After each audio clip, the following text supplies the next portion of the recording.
शहरियों के जान और माल के तहफ़्फ़ुज़ को यकीनी बनाने के लिए डिप्टी कमिश्नर एडमिनिस्ट्रेटर जिला बस्ती ताहा सलीम की हिदायत पर म्यूनसिपल कमिश्नर बल्दिया बस्ती शमूना सदफ ने रात गए जिला बस्ती में जारी हैवी मशीनरी और क्रेनों की मदद से बिलबोर्ड्स और होर्डिंग्स को हटाने का काम का मुआयना किया। वाज़ेह रहे कि कमिश्नर कराची मोहम्मद इकबाल मेमन की जानिब से तूफानी बारिश और तेज हवाओं की इत्तलात के बाद निकाला गया।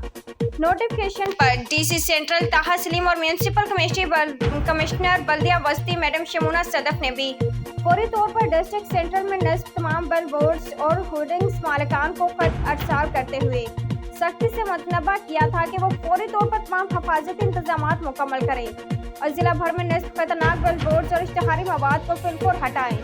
बसूरत दिगर सख्त कानूनी कार्रवाई का दिया भी दिया और किसी भी किस्म के नुकसान के जिम्मेदार भी मुतलका एडवर्टाइजर होगा। दूसरी जानिब बल्दिया बस्ती के रेस्क्यू, सैनिटेशन और महकमा सेहत को भी आवाम को मुमकिन नुकसान से बचाने के लिए हाई अलर्ट कर दिया गया है। उम्दा में पकाएं और जी भर के खाएं।